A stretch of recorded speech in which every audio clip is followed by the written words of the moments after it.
quero chamar você para participar conosco nesse Café com Hoff. O nosso assunto é processo judicial.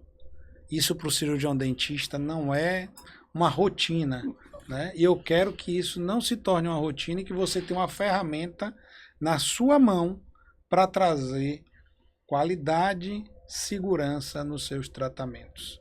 Então, eu sou Augusto II, estou aqui com o professor Wagner Gabriel, autor de livros de harmonização, em especial ultrassonografia aplicada a Hoff, e professora Carol Padilha, que é imaginologista, proprietária de Centro de Imaginologia, trabalha com ultrassonografia e mestranda pela Unicamp.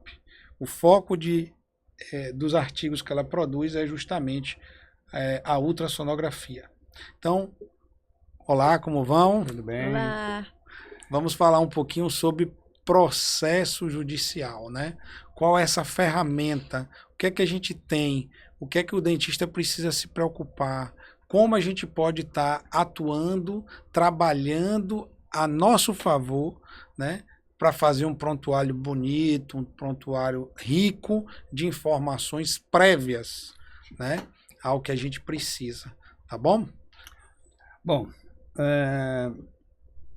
a harmonização orofacial ela é campeã de processos judiciais para cirurgiões dentistas. Acredito até que para as outras profissões que trabalham também com estética facial. E os principais fatores que a gente observa como perito, né, como a gente que trabalha com o senhor é perito também faço judicial na odontologia. São, o primeiro deles, desconhecimento completo da anatomia da face. Então, o sujeito ele já começa na própria anamnese, na própria exame clínico. Ele já não consegue, ele tem dificuldade de entender o que está acontecendo naquele local onde ele vai aplicar o produto. No diagnóstico. Diagnóstico. Ele desconhece que tem uma artéria passando ali. Diagnóstico anatômico. É um negócio básico mesmo. Sim. É um diagnóstico anatômico. A pessoa não consegue, ele não se atenta para isso. Esse é um dos fatores. O outro é o desconhecimento dos materiais que ele está usando. Nunca leu a bula de um preenchedor, nunca leu a bula de uma toxina botulínica, nunca fez nada disso. Então, ele desconhece o produto e o fato de desconhecer, ele também desconhece o plano adequado para inserir, quantidade por ponto e por aí vai.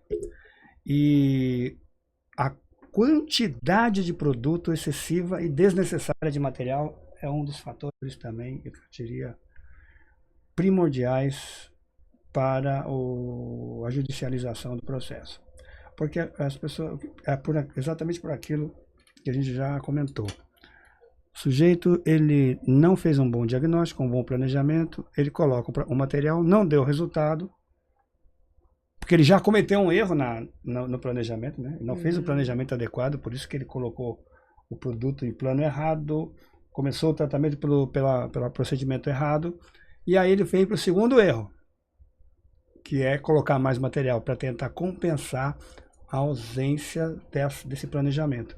E aí, meu amigo, quando começa a colocar material, só para a gente ter uma ideia, hoje em dia, os processos que levam, existem na judicialização 2 processos. O clínico e o estético. O paciente não gostou do jeito que ficou. Ele vai pro processo do cirurgião dentista, entendeu? E tem obrigação de resultado, né? Exatamente. É bom lembrar sempre isso. Exato. Que às vezes o cirurgião dentista se engana. Ele fala, não, mas é meio. Saúde é obrigação de meio. Porque na biologia, 1 mais 1 é 2, né? Perfeito. Não, mas estética é sim obrigação de resultado. E aí promete o que não consegue entregar. Pois é. Perfeito. Também tem muito. E aí dá o processo, e aí o paciente, né? E não adianta você colocar aqueles papéis que o paciente assina. Não adianta, porque na hora do vamos ver, você observa na perícia que houve imprudência do profissional. Houve negligência, né? Ele não se atentou para algumas coisas básicas. E aí começa a exagerar no procedimento e aí é onde surgem os problemas. A gente tem 3 situações, né? Ele pode ser enquadrado como imprudente, imperito ou Sim. negligente. Sim. Né? Então a gente tem aí hoje uma ferramenta que eu digo que é padrão ouro, Sim. para a Uhum. gente até colocar no dia a dia do cirurgião dentista como uma ferramenta de diagnóstico, Sim. de mapeamento, né? Para você ter um mapeamento prévio, né? Porque nem todo paciente, que também já é um paciente recorrente de harmonização, ele vai te dizer que tem algum produto no Isso. rosto. Inclusive os pacientes que possuem algum determinado produto, como por exemplo o PMMA, Sim. ele já foi em outros colegas, o colega disse, não, eu não aplico porque você tem PMMA. Então, o que é que ele faz? No outro, na segunda portinha que ele bater, não fala. ele não fala. E aí você, se você já é mais vivido, você entende um rosto que já sofreu alguma harmonização, né? Você entende de toque, que o cirurgião dentista, nessas últimas gerações, ele foi doutrinado também para usar a luva. Só que a harmonização a gente tem que tocar o paciente primeiro para sentir a qualidade de pele, Sim. a tênus dele, fazer os testes com os dedos. Sim. E é melhor sem a luva. Sim. Sim. Aí depois você veste a luva, calça a luva e vai fazer um exame intraoral ou um exame que tem alguma coisa em relação a isso. Mas o que que acontece? Você, quando não tem experiência, expertise no negócio, você pode ser pego de calças curtas e ter que resolver uma intercorrência que muitas vezes você não tem, nem sabia que existia. Sim. Então, quando a gente chama o cirurgião dentista para fazer um mapeamento prévio com a ultrassonografia, é justamente para a gente ter embasamento, né, de diagnóstico, de planejamento, para você fazer uma execução mais segura. E prova documental, né? Perfeito. Deixar documental. provas A documentais. gente gosta muito disso. prova E o que é o documental. problema? Dentista faltou nessa aula. Faltou. Matou a disciplina de odonto legal. É verdade. Parece que nenhuma faculdade, você como professor de faculdade, Exatamente. professora Carol também, o professor de pós-graduação. A aula, quando a gente fala, vamos falar de processo, vamos falar de odontologia legal, né? O pessoal acha que é legal, né? Legal. Não, gente, a gente vai falar ali, ó, o que é que você deve amarrar num contrato, o que é que você deve ter como cláusulas importantes no seu dia a dia, né?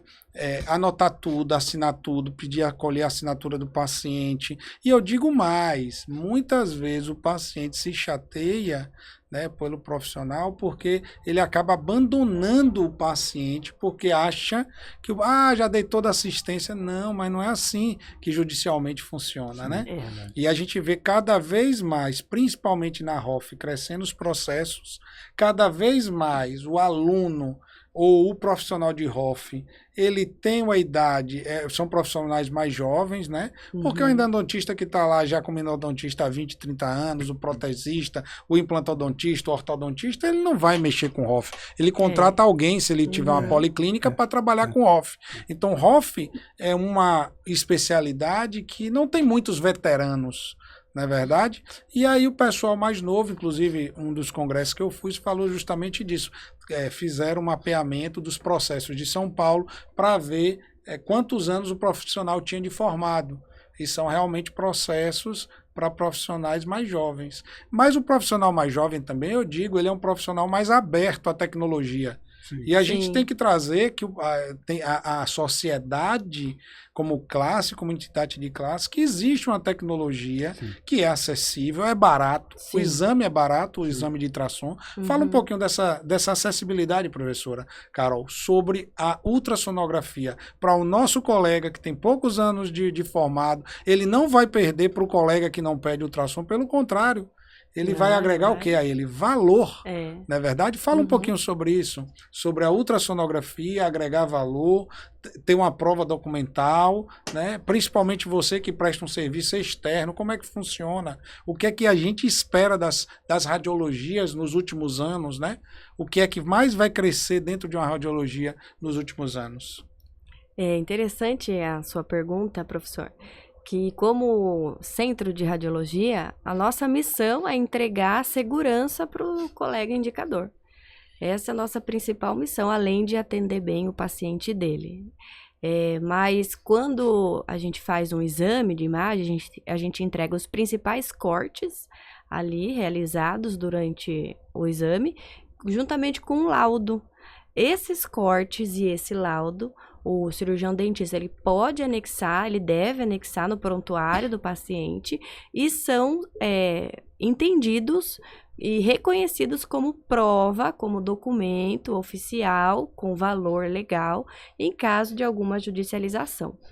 Então, é importante que o colega leia o laudo, é importante que ele mostre também para o paciente o laudo, as imagens, porque o próprio paciente vai falar, poxa, ninguém fez isso comigo.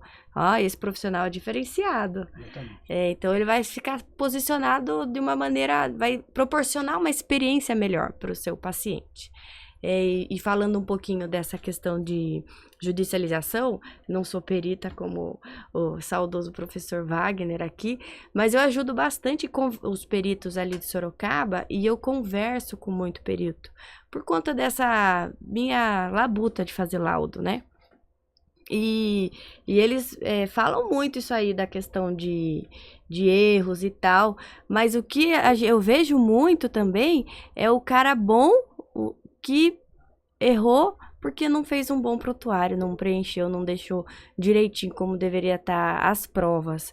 Então é importante o profissional que faz tudo certinho, ele não tem que ter preguiça, igual você falou, que é um cirurgião mais novo que está na ROF hoje.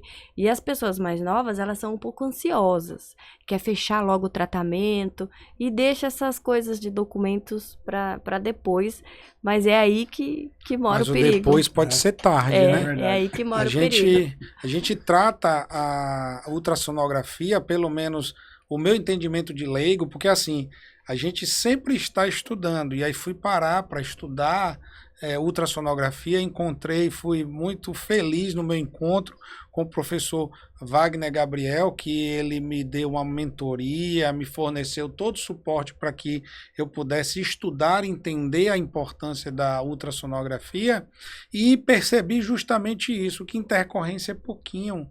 A gente pode ter muito mais da ultrassonografia, né, do que intercorrência. Sim. Intercorrência, inclusive, no livro dele de Ultrassonografia Aplicada à ROF, é um livro que fala muito de ultrassonografia e fala pouco de intercorrência. Por quê? Porque a intercorrência é um capítulo, né, e a gente acha, às vezes, que vai buscar ferramentas para se munir para não ter intercorrência. E olha só, às vezes, é o que o professor falou, não teve a intercorrência, mas o que o paciente fala, mas não deu resultado, propaganda enganosa.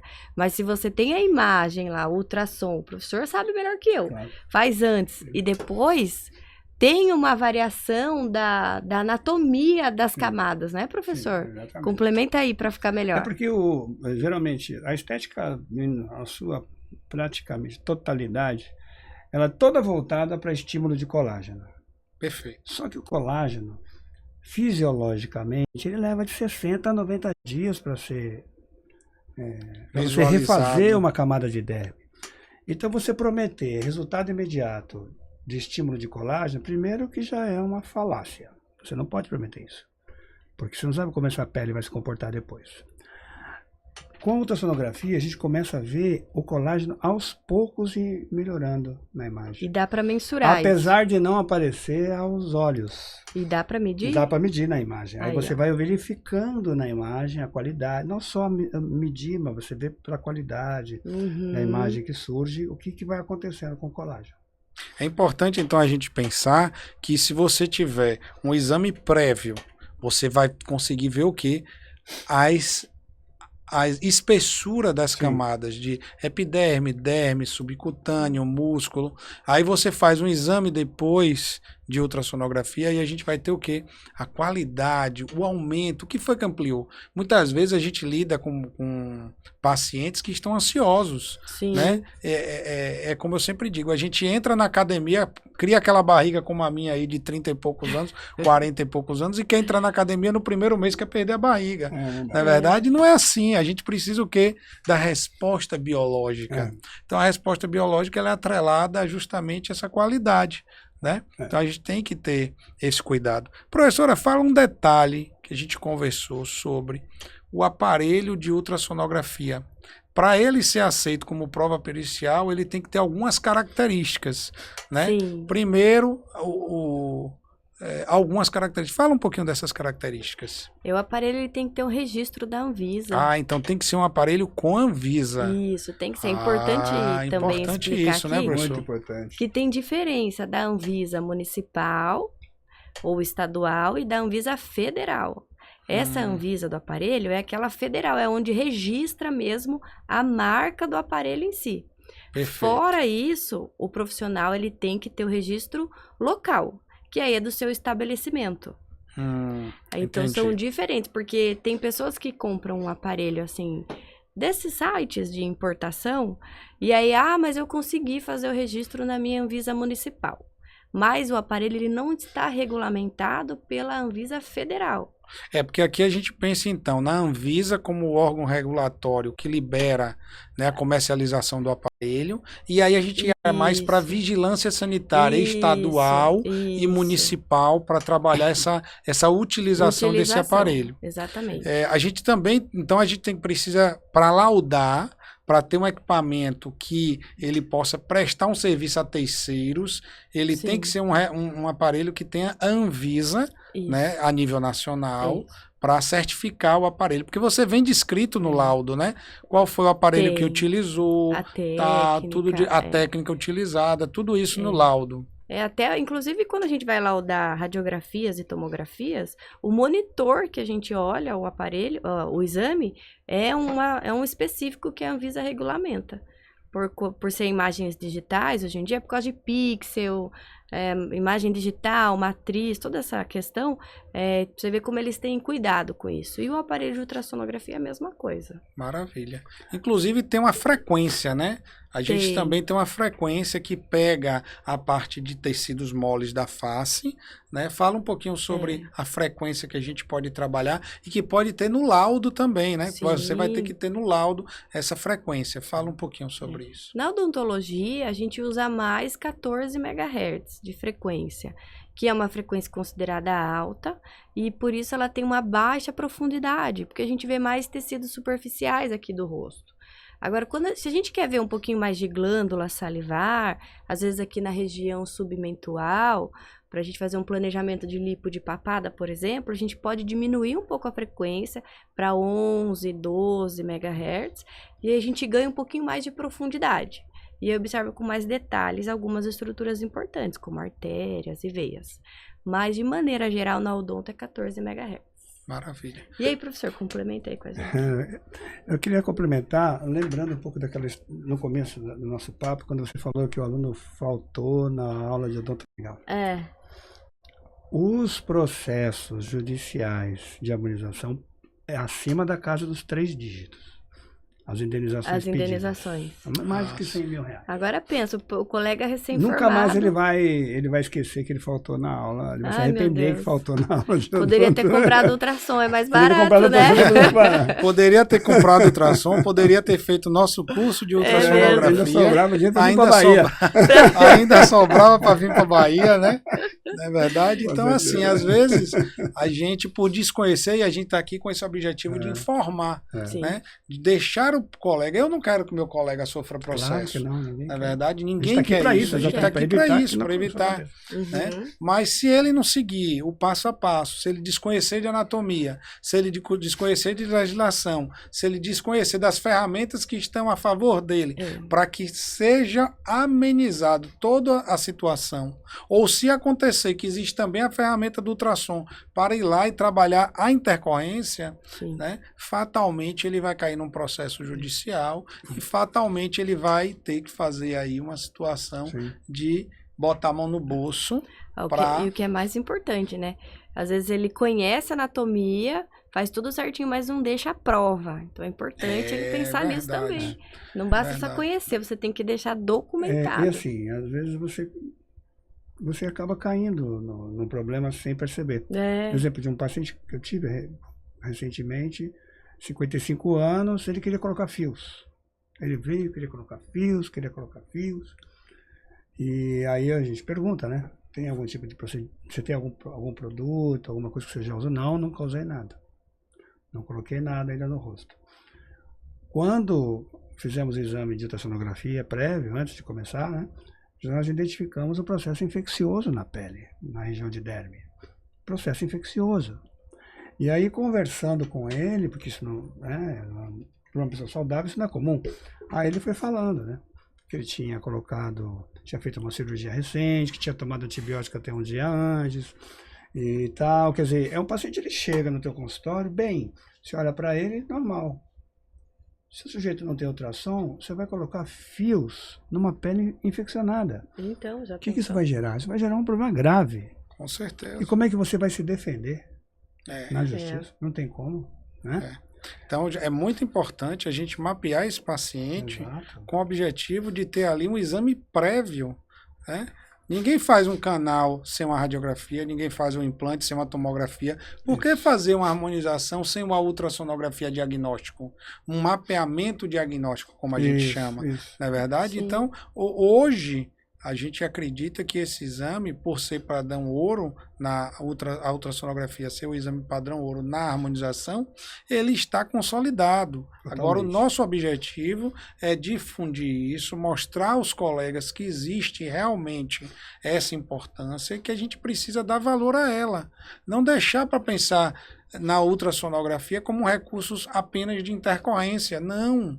A gente tem que abrir a mente desse colega que faz a harmonização, que ele vai agregar valor, ele vai ter mais tranquilidade de trabalhar e ele vai ter uma harmonização muito mais elegante, como eu gosto de falar, mais sofisticada, porque você vai estar trabalhando com equipamento de ponta, Claro, claro. não é verdade? Uhum. E muitas das intercorrências, eu sou chamado para atender muitas intercorrências lá em São Paulo. E eu observo que o procedimento foi correto, mas não foram consideradas os desvios anatômicos da face. Entendi. Então você pode fazer o procedimento correto, você fez o procedimento correto, mas aquele paciente tinha artéria passando em outro lugar, tinha uma camada diferente de gordura ou de derme, e ele acabou injetando o produto no lugar correto, mas naquele paciente não é aquele local que seria. Se tivesse feito um mapeamento ultrassonográfico antes, ele mudaria o local de aplicação para obter o mesmo efeito sem causar o dano que acaba causando. Entendeu? Pois é, então a gente, para encerrar esse podcast, queria chamar você para essa atenção da questão legal, jurídica. O equipamento ele precisa ter Anvisa, o ultrassom ele precisa ter Anvisa, ele tem que ter alguns parâmetros para que você tenha um suporte ou uma prova legal. Então a gente já viu também, né, professor Wagner, que não é qualquer tipo de equipamento. Precisa ser um equipamento com Anvisa, ter algumas variações, né? Isso tudo vai estar ali naquele laudo que o colega vai prestar para a gente, não é isso, professora Carol? Sim. Então, obrigado a vocês por estarem aqui presentes. A gente está desenvolvendo essa atividade e obrigado por mais um Café com Hoff. É isso aí.